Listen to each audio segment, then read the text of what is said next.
ഇയ്യോബ് അധ്യായം 29.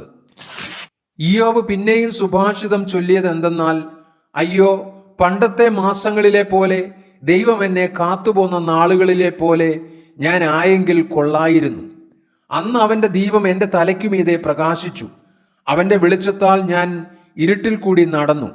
എൻ്റെ കൂടാരത്തിന് ദൈവത്തിൻ്റെ സഖ്യത ഉണ്ടായിരിക്കുകയും സർവശക്തൻ എന്നോടുകൂടെ വസിക്കുകയും എൻ്റെ മക്കൾ എൻ്റെ ചുറ്റും ഇരിക്കുകയും ചെയ്ത എൻ്റെ ശുഭകാലത്തിലെ പോലെ ഞാൻ ആയെങ്കിൽ കൊള്ളായിരുന്നു.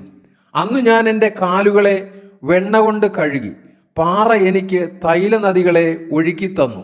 ഞാൻ പുറപ്പെട്ട് പട്ടണത്തിലേക്ക് പടിവാതിൽക്കൽ ചെന്നു. വിശാല സ്ഥലത്ത് എൻ്റെ ഇരിപ്പിടം വയ്ക്കുമ്പോൾ യൗവനക്കാർ എന്നെ കണ്ടിട്ട് ഒളിക്കും. വൃദ്ധന്മാർ എഴുന്നേറ്റ് നിൽക്കും. പ്രഭുക്കന്മാർ സംസാരം നിർത്തി കൈകൊണ്ട് വായ പൊത്തും. ശ്രേഷ്ഠന്മാരുടെ ശബ്ദം അടങ്ങും. അവരുടെ നാവ് അണ്ണാക്കോട് പറ്റും. എൻ്റെ വാക്കു കേട്ട ചെവി എന്നെ വാഴ്ത്തും. എന്നെ കണ്ട കണ്ണ് എനിക്ക് സാക്ഷ്യം നൽകും. നിലവിളിച്ച എളിയവനെയും അനാഥനെയും തുണയറ്റവനെയും ഞാൻ വിടുവിച്ചു. നശിക്കുമാറായവൻ്റെ അനുഗ്രഹം എൻ്റെ മേൽ വന്നു. വിധവയുടെ ഹൃദയത്തെ ഞാൻ സന്തോഷം കൊണ്ട് ആർക്കുമാറാക്കി. ഞാൻ നീതിയെ ധരിച്ചു, അതെൻ്റെ ഉടുപ്പായിരുന്നു. എൻ്റെ ന്യായം ഉത്തരീയവും തലപ്പാവും പോലെയായിരുന്നു. ഞാൻ കുരുടന് കണ്ണും മുടന്തന് കാലുമായിരുന്നു. ദരിദ്രന്മാർക്ക് ഞാൻ അപ്പനായിരുന്നു. ഞാൻ അറിയാത്തവൻ്റെ വ്യവഹാരം പരിശോധിച്ചു. നീതികെട്ടവൻ്റെ അണപ്പല്ല് ഞാൻ തകർത്തു. അവൻ്റെ പല്ലിനിടയിൽ നിന്ന് ഇരയെ പറിച്ചെടുത്തു.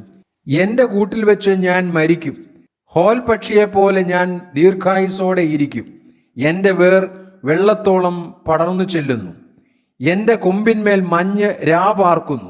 എൻ്റെ മഹത്വം എന്നിൽ പച്ചയായിരിക്കുന്നു. എൻ്റെ വില്ല് എൻ്റെ കയ്യിൽ പുതുകുന്നു എന്ന് ഞാൻ പറഞ്ഞു. മനുഷ്യർ കാത്തിരുന്ന് എൻ്റെ വാക്ക് കേൾക്കും. എൻ്റെ ആലോചന കേൾപ്പാൻ മിണ്ടാതിരിക്കും. ഞാൻ സംസാരിച്ച ശേഷം അവർ മിണ്ടുകയില്ല. എൻ്റെ മൊഴി അവരുടെ മേൽ ഇറ്റിറ്റു വീഴും. മഴയ്ക്കെന്ന പോലെ അവർ എനിക്കായി കാത്തിരിക്കും.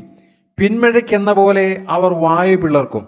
അവർ നിരാശപ്പെട്ടിരിക്കുമ്പോൾ ഞാൻ അവരെ നോക്കി പുഞ്ചിരിയിടും. എൻ്റെ മുഖപ്രസാദം അവർ മങ്ങിക്കുകയുമില്ല. ഞാൻ അവരുടെ വഴി തിരഞ്ഞെടുത്ത് തലവനായിട്ടിരിക്കും. സൈന്യസഹിതനായ രാജാവിനെ പോലെയും ദുഃഖിതന്മാരെ ആശ്വസിപ്പിക്കുന്നവനെ പോലെയും ഞാൻ വസിക്കും.